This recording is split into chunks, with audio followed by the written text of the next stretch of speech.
Hello guys, good afternoon. Ngayong araw na to ay gagawa tayo ng DIY na face mask kasi di ba nagkaubusan na sa mga tindahan, wala ka nang mabibili o may mabili ka man pero isa-isa lang. Ayun. Kaya turuan ko kayo ngayon kung paano gumawa ng face mask. Yung mga materials, simple lang. Nandyan lang makikita na marami dyan sa supermarket. Ito yung kitchen towel, stapler, saka dalawang plastic po rubber band. Ayan, kumuha na ako ng 3 sheets nito. Ayan, 3 siya. Ayan, 3 sheets. Tapos, i-fold mo siya. Ayan. Fold. Fold. Tapos, gawin yung fold nyo din siya ng maliliit. Yung jabaras natin yung natawag dito sa Japan. Ayan, naka-fold na siya.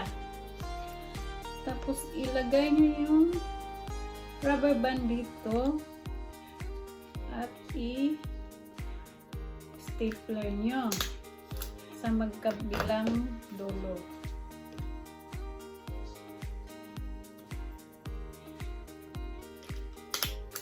Ayun, naka-stapler na siya. Doble natin para sigurado. Ayun. Doble. Ayun, naka-stapler na siya. Ganunin natin siya.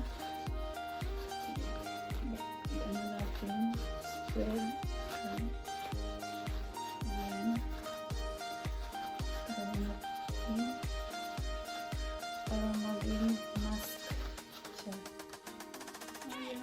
Try natin.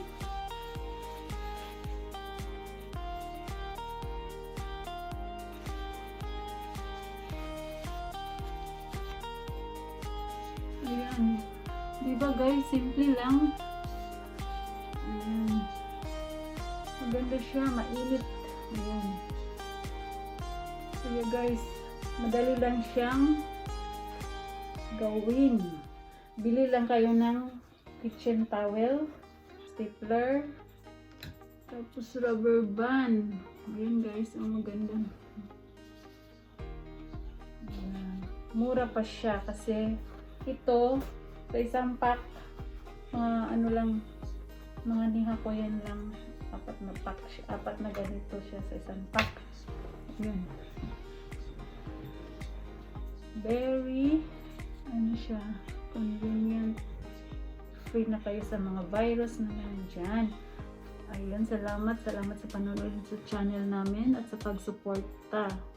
Thank you sa inyong lahat. At kung sino pang hindi nakasubscribe dyan, mag-subscribe na kayo. Ayun guys.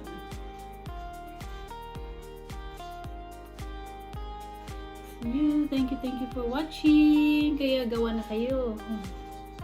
Wala kayong mabili. Ayun.